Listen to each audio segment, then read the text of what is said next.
Behavior modification is another very important classroom management approach and it is an overt approach. आइए देखते हैं कि हम behavior modification की जब बात करते हैं तो उससे हमारी क्या मुराद है। Behavior modification जो है ये एक टीचर की एफर्ट होती है या एक स्कूल की एफर्ट होती है कि वो स्टूडेंट्स के रवैये में तब्दीली लेकर आएं ताकि एक बेहतर तदरीसी अमल जो है वो बरूए कार लाया जाए। So basically, it is an effort by the school or by the teachers to bring in desired changes in the students' behavior so that meaningful teaching and learning can go on in the classroom and also in the school. Now, how does that happen? That happens through the employment of different teaching strategies. A teacher uses different strategies in the classroom to bring in the desired changes in students' behavior.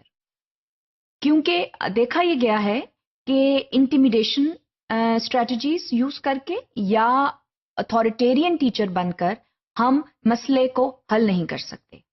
मसाइल जो हैं वो वहीं पर ही रहते हैं और वक्ती तौर के ऊपर जो तालिब इल्म है वो एक बेहतर रवैया अख्तियार करता है और उसके बाद वो दोबारा से उन्हीं जो है बिहेवियर्स को मैनिफेस्ट करना शुरू कर देता है। So it is extremely important to eradicate such behaviors through the use of behavior modification strategies. What are the behaviors that need modification? वो ऐसे कौन से रवैये हैं जिनको जरूरत है कि उनमें तब्दीली लाई जाए। सबसे पहले तो fear and anxiety of various aspects of school life.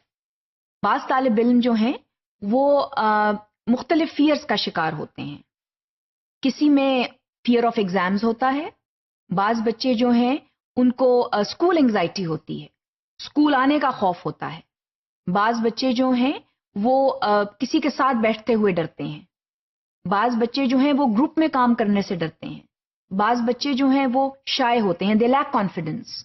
तो उन बच्चों के रवैये में तब्दीली लाने की बहुत ज़रूरत है क्योंकि देखा जाए तो the ultimate aim of education to make a student a successful and participating member of society और उसके लिए ये बहुत जरूरी है that these unnecessary fears are worked upon in the school and they are eradicated so that a student becomes a meaningful participant in his और her own learning.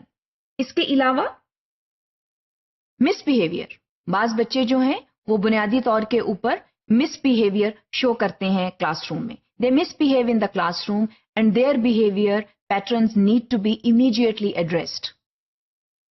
उन behaviors को बताना कि ये एक बुरा रवैया है और इसको आपने तब्दील करना है, उसके लिए जो असातिज़ा हैं वो मुख्तलिफ स्ट्रैटेजीज जो हैं वो यूज करते हैं। उन स्ट्रैटेजीज के बारे में हम तफसील से आगे बात करेंगे, लेकिन बहरहाल यहाँ पर ये बताना जरूरी है that gross misbehavior in class has to be checked and has to be eliminated.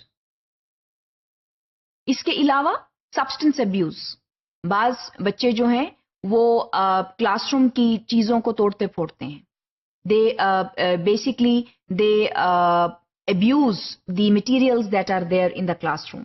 चीजों को फेंकते हैं, उनकी तोड़ फोड़ करते हैं।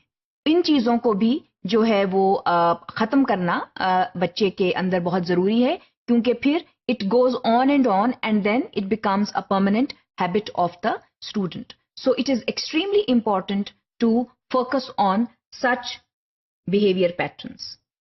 बाज़ बच्चों को learning difficulties होती हैं, बाज़ बच्चे dyslexic होते हैं, reading and writing disorders होते हैं, बाज़ बच्चे autistic होते हैं, बाज़ बच्चों को attention deficit disorders होते हैं. Now such disorders they need permanent support in the school through the provision of experts and professionals. At the same time, there are strategies that can be used in the classroom to manage such behaviors. जाहिर है जब बच्चे को कोई चीज समझ में नहीं आ रही, so he or she will indulge in negative behaviors. So a teacher should know that this is a special needs child और उस बच्चे को हमने एक खास तरीके के साथ हैंडल करना है. इन बच्चों के साथ आप नेगेटिव स्ट्रेटजीज बिल्कुल यूज नहीं कर सकते because there is no use, क्योंकि ये बच्चे जो हैं ये अभी उस लेवल तक ही नहीं पहुंचे कि इनको खास टीचिंग एंड लर्निंग स्ट्रेटजीज की समझ आ सके. These children, they require professional support, and such support services should be made available in the school if you have such children in your classrooms. इसके अलावा criminal and delinquent activity. बाज बच्चे जो हैं वो खास तौर के ऊपर क्रिमिनल एक्टिविटीज में बहुत जल्दी इन्वॉल्व हो जाते हैं, and that is a big behavior disorder, and that needs modification, and that needs a permanent solution, and those behaviors need to be seriously addressed in the school.